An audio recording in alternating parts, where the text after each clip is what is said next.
Hello friends.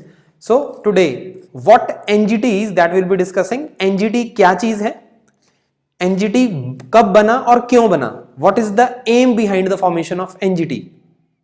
After that, aim, basic aim, there are 2-3 aims which we have to achieve. Principle, हर चीज के बनाने के पीछे एक प्रिंसिपल होता है कि ये प्रिंसिपल वायलेट नहीं होना चाहिए, वो प्रिंसिपल हम सीखेंगे। एनजीटी के पीछे क्या है, कहीं पर भी ये प्रिंसिपल वायलेट होता है NGT comes and they will punish. After that, इस पूरे के पूरे एनजीटी में कितने लोग हैं, कौन हेड करता है, मेंबर, टीम मेंबर कौन कौन है, कहां पे बैठते हैं, कहां पे लगते हैं ट्रिब्यूनल्स, उसका आंसर मिलेगा आपको। आफ्टर दैट, फेमस ऑर्डर्स जो आए हैं अभी तक एनजीटी के, लाइक श्री श्री रविशंकर के ऊपर बहुत बड़ा, उनकी जो फाउंडेशन है उसके ऊपर उनको बहुत बड़ा फाइन, 5 करोड़ रुपीस के आसपास का फाइन लगा, given by NGT. So NGT की full form, what is NGT, why it was formed, what is the aim, team member कौन है, वर्किंग प्रिंसिपल क्या है, and after that few notable orders of NGT that I am going to discuss with you in this video. NGT is National green Tribunal. First of all you all understand in words का meaning क्या है। First word is national, that means it will tackle the cases और issues related to India. Pakistan का tackle नहीं करेगा, Dubai में कोई चल रहा है उसका टैकल नहीं करेगा। So national means related to India. Green, green means related to greenery, environment. So green का मतलब क्या होता है, एनवायरमेंट। इंडिया में एनवायरमेंट से रिलेटेड कोई भी केस होगा वो कौन देखेगा, एक ट्रिब्यूनल जिसका नाम क्या है, national green tribunal, NGT. So NGT government ने बनाया सिर्फ और सिर्फ एनवायरमेंट से रिलेटेड केसेस को हेयर करने के लिए, देखने के लिए और मैनेज करने के लिए कि एनवायरमेंट को कोई नुकसान ना पहुंचाए। एनजीटी से परमिशन लेनी पड़ती है अगर हमें कोई ना कोई, मान लो कंस्ट्रक्शन करनी है, नहीं लोगे तो एनजीटी का नोटिस आएगा, कंस्ट्रक्शन बंद हो जाएगी, फाइन पड़ेगा, सो अलग। सो एनजीटी का मीनिंग आप समझ लीजिए, national green tribunal. So national I have told you, green I have told you. Now the third word थोड़ा सा इंटरेस्टिंग है और थोड़ा सा स्पेशल भी है, यहीं पे सारी चीजें छुपी हुई हैं। Tribunal, tribunal is a court. Court तो हम ऑलरेडी सुनते हैं, supreme court, high court, lower court, civil court, subordinate court. ये tribunal, tribunal is a special court, court की तरह ही काम करता है, इक्वलेंट टू सिविल कोर्ट होता है ये, एंड काम कोर्ट की तरह करेगा। पर कोर्ट में तो सारे केसेस जाते हैं, मर्डर का भी जा रहा है, किडनैपिंग का भी जा रहा है, रॉबरी का भी जा रहा है, देन और डाउरी का भी जा रहा है। ये ट्रिब्यूनल किसका केस सुनेगा, अभी जो मैं आपको बता के बताऊं, एनवायरमेंट के केसेस। सो ट्रिब्यूनल किसको बोलते हैं, एक ऐसी स्पेशल कोर्ट को बोलते हैं जो एक स्पेशल टाइप के केसेस को ही सुनेगा, हमेशा हेयर करेगा, उसी से रिलेटेड इश्यूज को चेक करेगा। So this tribunal is dedicated to the environment cases, hence NGT, National Green Tribunal. When was NGT formed? NGT was formed through an act of parliament in 2010. 2010 में parliament में एक act पास हुआ, उसकी वजह से NGT बना। इसका मतलब 1950, 26 जनवरी 1950 को जो हमने कॉन्स्टिट्यूशन एनफोर्स किया, उसमें कहीं भी एनजीटी के बारे में जिक्र नहीं है, कहीं भी मेंशन नहीं है। हेंस एनजीटी कॉन्स्टिट्यूशनल बॉडी नहीं है, क्योंकि वो कॉन्स्टिट्यूशन में मेंशन नहीं है। जो चीज कॉन्स्टिट्यूशन में मेंशन नहीं है पर आप उसको लाना चाहते हो, कहां से आएगा जी, पार्लियामेंट। हेंस पार्लियामेंट में एक्ट पास करो, लॉ बनाओ, बॉडी बनाओ। तो एनजीटी जो बना एक्ट ऑफ पार्लियामेंट की वजह से बना, hence it is called as a statutory body. So दो टाइप्स की bodies, constitutional body, statutory body. Constitutional body constitution में मेंशन्ड है, like election commission of India, supreme court. ये बाद में थोड़ी बनी है, ये तो ऑलरेडी चल रही है, कॉन्स्टिट्यूशन में मेंशन्ड है। एनजीटी 2010 में पार्लियामेंट में एक्ट पास हुआ तो जाके एनजीटी बना, hence it is called as a statutory body. Statutory body के पास, और जो भी बॉडी किसी एक्ट के थ्रू बनती है उसके पास पावर्स होती हैं पनिश करने की, hence NGT can punish all the offenders. NGT बनाने की जरूरत क्यों पड़ी, why there was a need to form the NGT, because there were so many cases which were coming related to environment degradation, environment को harm पहुंचाने के cases, and there was a slow disposal of all the cases.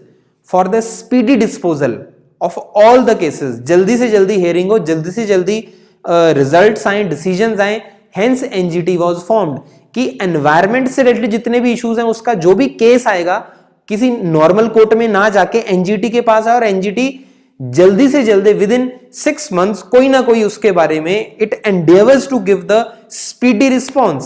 Hence it was formed in 2010 for the speedy disposal of all the environment related cases. Right to life. This right is the fundamental right और fundamental right किसी भी Indian citizen का violet नहीं होना चाहिए. Fundamental right to life is mentioned under Article 21. Now you understand one thing very carefully. Article 21 is right to life. Right to life. 3 words हैं. Meaning सबसे बड़ा इसी 3 words का है. अभी तक का सबसे ज्यादा इंटरप्रेट किया हुआ आर्टिकल राइट टू लाइफ ही है. इतनी ज्यादा इंटरप्रिटेशन आज तक सुप्रीम कोर्ट ने किसी भी आर्टिकल की नहीं करी है. Article 21 right to life. Y?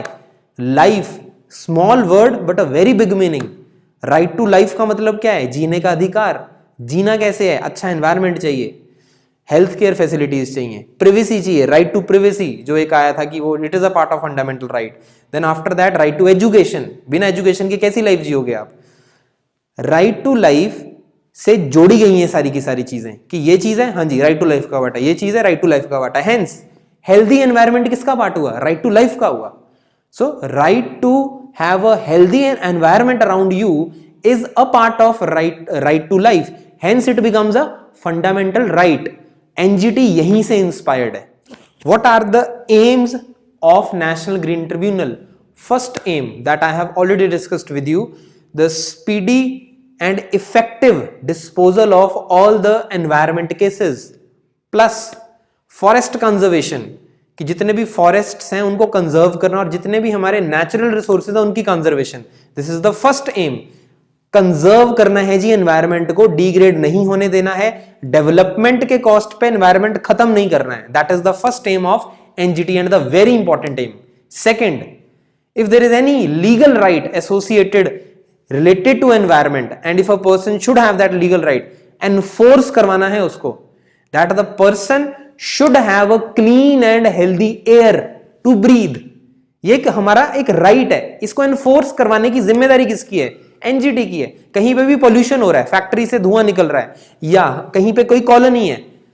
कुछ स्टेट्स में ऐसे केसेस हुए हैं कि एक कॉलोनी के पास में एक इंडस्ट्री लगी है और वो कॉलोनी के पास में एक रिवर भी है, रिवर में गंदा पानी डिस्चार्ज हो रहा है. कहां पे डायरेक्टली कहां पे इफेक्ट पड़ रहा है? लाइफ पे. Comes right to life, fundamental right to healthy environment, which will come into picture? Both supreme court and NGT. Supreme court तो फंडामेंटल राइट्स को भगवान का दर्जा दिया है उन्होंने, fine, but NGT main focused on your all the basically चीजें जो रिलेटेड हैं आपकी हेल्दी एनवायरनमेंट से. Now the third aim, giving compensation for the damages to the persons and the property. आपको रिलीफ प्रोवाइड करना है, कंपनसेशन प्रोवाइड करना है अगर कोई भी डैमेज होता है प्रॉपर्टी को या किसी पर्सन को due to those activity which basically do the harm to the environment. Now comes the, इस पूरे के पूरे एनजीटी को, हमारे प्रेशियस ट्रिब्यूनल को हेड कौन करता है? Chairman, chairperson. And who is that chairperson? Normally the जज of a supreme court heads this National Green Tribunal. I told you tribunal is a court only. Court में कौन होगा? जज ही होगा. So currently who is the chairperson of National Green Tribunal? He is the chairperson and his name is Justice Adarsh Kumar Goyal, A.K. Goyal. He is a retired judge of Supreme Court. Now NGT works on main principles. There are 3 main principles on which NGT works. First is the polluter pays principle. जो करेगा वो भरेगा. As simple as that. Polluter pays principle means if you do the pollution, you have to pay, you have to give the compensation for the damage you have done. Now you must have heard about that Shri Shri Ravi Shankar being penalized for some festival. Yes, that in that case this polluter pays principle is valid, and we'll be discussing this case in detail. After that, second principle, principle of sustainable development. What is sustainable development? Sustainable development एक ऐसी development जो खुद को sustain करे, short term नहीं हो, long term हो, ऐसी डेवलपमेंट जो किसी दूसरे की कॉस्ट पे ना हो. आप एनवायरमेंट को खत्म करते जा रहे हो, डेवलपमेंट करते जा रहे हो, इज इट सस्टेनेबल? खत्म हो जाएंगे सभी. Can you tell me sustainable development का कॉन्सेप्ट किसने दिया था, कौन सी रिपोर्ट ने दिया था? Tell me in the comment section. The third principle on which national green tribunal works is the precautionary principle. Now the word tells you its meaning. Precaution, precaution का मतलब क्या होता है? हम कब लेते हैं प्रिकॉशंस? ताकि कोई चीज ना हो जाए. इसी ही डेफिनेशन के ऊपर आपका ये precautionary principle is based. If we do not know about something, अगर एक पर्टिकुलर एरिया में, फॉर एग्जांपल मैं नैनो टेक्नोलॉजी का यूज लेता हूं, मैं जेनेटिकली मॉडिफाइड ऑर्गेनिजम्स का यूज लेता हूं, इनमें अभी रिसर्चेज चल रही हैं, that is not yet complete. तो if research in a particular area in the field of environment is incomplete, then do not step into that field, because if a damage will be done, that will be irreversible.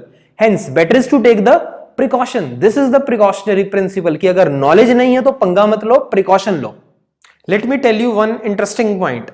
India is the third country in the world in which this type of system exists. Which type? This NGT type system. What are the other two countries? Australia and में कौन सी आप बताओ comment section में.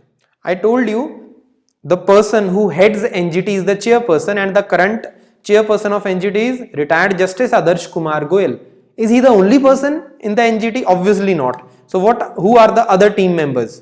So NGT comprises of three categories. One is the chairperson, second is the judicial members, third is the expert members. Now you understand, this tribunal is dedicated to the environment, and you need to have those members on the panel which are expert in the field of environment, who can literally exactly tell you what eventually will that thing lead, and कोई गलत काम अगर environment के लिए होगा तो वो कोई एनवायरमेंट वाली फील्ड से पर्सन ही बहुत अच्छे तरीके से बता सकता है. Hence expert members are also required. Judicial members, expert members vary from minimum 10 to maximum 20 in each category. Hence this whole team comprises of National Green Tribunal. So these were the judicial members, expert members and the chairperson. Now you understand one thing. NGT is not bound by the Code of Civil Procedure that was mentioned in 1908. Rather, they follow the natural justice. And what is this natural justice? Natural justice is based on three things. First is that judgment should not be biased, it should be unbiased. That means जिसने गलत काम किया है, आप खुद सोचो, जो गलत काम कर रहा है, क्या आप उसी को पैनल में बिठाओगे जो कि जजमेंट देगा? नो. दैट मीन्स अगर वो आ गया या उसका कोई रिलेटिव आ गया तो बायस्ड जजमेंट देगा. हमें अनबायस्ड चाहिए. Second, fair hearing. Fair hearing means that you have to give equal chances to both the parties. ऐसा नहीं है एक का सुना और उसी के बेस पे आपने जजमेंट दी थी, दूसरे की तो सुनी नहीं आपने. Third is the speaking order. Speaking order means when the punishment is being given by the panel or the judge, then some things are spoken before that. जैसे कि अगर किसी को कोई आप सजा दे रहे हो तो उससे पहले बोला जाता है कि we found you guilty in this, under section this, hence we give you this punishment. So these are the three things which are followed in natural justice. Have a look at these acts. हम अभी जो discussion कर रहे हैं that is about NGT formed in 2010. Now you can clearly see 2010 से पहले भी बहुत सारे एक्ट्स बनाए गए हैं गवर्नमेंट ऑफ इंडिया ने which are related to environment. So majorly we have 7 acts related to environment, and जो पार्लियामेंट में एक कानून बनाया गया. नाउ यू सी एनजीटी मैंने आपको बताया it is a court, it is a tribunal जो एक चेक रखता है कहीं पे कोई चीज वायलेट तो नहीं हो रही है. सो एनजीटी के अलावा जितने भी आपके उससे पहले लॉज बने हैं जैसे कि environment protection act, air prevention control of pollution act, किसी भी जगह पर इन एक्ट्स की अगर वायलेशन हो रही है then NGT comes into picture. That will basically check that these acts are not violated at anywhere any time. Now let us discuss few recommendations and orders given by National Green Tribunal. First one is related to the very important Yamuna River. See, in the Yamuna River का जो stretch है, especially in Delhi and Uttar Pradesh, NGT said that कि recreational facilities की वजह से the health of Yamuna River will degrade. Health जो है वो खराब होगी यमुना रिवर की. Hence, NGT recommended that you should, governments को उन्होंने बोला that you should declare the 52 kilometers stretch of Yamuna River in UP and Delhi as a conservation zone. ये recommendation दिया NGT ने. Apart from this, यमुना से related एक और बहुत फेमस चीज है. In 2016, Art of Living Foundation organized a very big event that was a World Cultural Festival. Allegations लगाए गए that due to that event, flood plains of Yamuna River were damaged. And the Art of Living Foundation was highly penalized. Rupees 5 crore के आसपास का उनके ऊपर fine लगाया गया. So this is the first recommendation given by the NGT and it is related to Yamuna River. So in this Art of Living Foundation case, it was penalized by NGT. Hence, polluter will play, not play, polluter will pay. So polluter pays principle. Fine, here it is that followed. Second notable order. Let me tell you the previous story first. Chhattisgarh में there were coal blocks in the forest area. Clearance दे दिया union ministry ने, जो union environment ministry है, it gave the clearance कि you just run your coal mines. Adani group and one other group was involved in that, but NGT cancelled that clearance which was given for the coal blocks in the forests of Chhattisgarh. Chhattisgarh के forest में union ministry ने तो clearance दे दी, पर NGT ने बोला on what basis you gave the clearance, it will damage the ecosystem. On one day they basically reprimanded, डांट लगे इन्होंने यूनियन मिनिस्टर को जो उस टाइम पे थे कि what made you to give the clearance and you didn't think of the ecosystem that will be damaged. फिर उसके बाद सेंटर ने अपना पॉइंट रखा कि नहीं नहीं ऐसे नहीं होगा, but again a notable order given by NGT, cancel कर दिया पूरे का पूरा जो क्लियरेंस दिया था फॉरेस्ट एरिया में कोल ब्लॉक्स के लिए छत्तीसगढ़ में. This is the second one. And यहां पे कैन यू थिंक ऑफ, जो हमने 3 प्रिंसिपल्स की बात की थी, कौन सा वायलेट हो रहा है यहां पे? Sustainable development. Forest area clear थोड़ी करोगे आप कोल माइंस के लिए. वी नो कोल ब्लॉक्स जरूरी हैं, फॉरेस्ट उससे भी ज्यादा जरूरी है. बैलेंस बना के रखना है, किसी एक की कॉस्ट पे दूसरे की डेवलपमेंट नहीं है. It is not sustainable development. There is a Sterlite copper plant in Tamil Nadu. नाउ जो लोग आसपास वहां पे रहते हैं, they had an apprehension that जो वो फेस कर रहे हैं, लाइक थ्रोट इरिटेशन, आईज में इरिटेशन है, या बाकी जो हेल्थ प्रॉब्लम्स हैं, वो इस कॉपर स्टरलाइट कॉपर प्लांट की वजह से हो रही हैं, due to the ground water contamination और द हार्मफुल डिस्चार्जेस. एंड ये एक तो ये चीज बनी. Hence the public is demanding, protester हैं कुछ वहां पे, they are demanding to shut down that plant. And the Tamil Nadu pollution control board, उन्होंने रीन्यूअल का ऑर्डर उनको नहीं दिया, रीन्यूअल का कंसेंट नहीं दिया. किसको? कंपनी को, स्टरलाइट कॉपर प्लांट को रीन्यू दोबारा से आगे आप कंटिन्यू कर सको, वो चीज उन्होंने कंसेंट नहीं दिया. तमिलनाडु गवर्नमेंट की हेल्प से उन्होंने शट डाउन करवा दिया ये. Now I told you principle of natural justice में देयर आर 3 पिलर्स. उनमें से one of the pillar is that you need to hear both the parties. Now Tamil Nadu government did not hear anything and did not give a single chance to the Sterlite copper plant unit persons and they just eventually shut down that plant. हुआ क्या इससे? Employment एकदम से खत्म हो गई. आपको एक चांस तो देना चाहिए ना उनको कि आपकी वजह से प्रॉब्लम हो रही है. What is your take on that? Then they went to who? Sterlite copper plant went to NGT. अब एनजीटी मैंने आपको बताया है, they work on the principle of natural justice, और any court works on the principle of natural justice. And यहां पे violate हो रहा है वो. Why? Because fair hearing was not being done. NGT ने क्या किया? ओपन कर दिया दोबारा से, और एनजीटी ने बोला तमिलनाडु पोल्यूशन कंट्रोल बोर्ड को कि रीन्यूअल ऑफ कंसेंट, की कंसेंट का रीन्यूअल करो with in 3 weeks. Now the thing here is that यहां पे थोड़ा सा रिवर्स होता है सुनने में. नॉर्मली क्या होता है कि कोई कंपनी चल रही होती है, वो डिस्चार्जेस कर रही होती है, एनवायरनमेंट खराब कर रही होती है, एनजीटी उसको शट डाउन करती है। यहाँ पे वही कुछ कंपनी का ऐसा सुनने में आया और पब्लिक की तरफ से उन्होंने ये बोला कि ऐसी सिचुएशन है, तो गवर्नमेंट ने उसको बंद कर दिया बिना कंपनी की बात सुने, एनजीटी ने उसको ओपन कर दिया ये बोल के कि आपको दोनों का सुनना है। Now what next? Hearings are being done. Now जो भी चीज आएगी, this becomes your current affairs part now. So whenever you just see this news in the newspaper related to Sterlite copper plant in Tamil Nadu, have a look and read to it. So we will be getting the news from the newspapers and the news only. What happens next?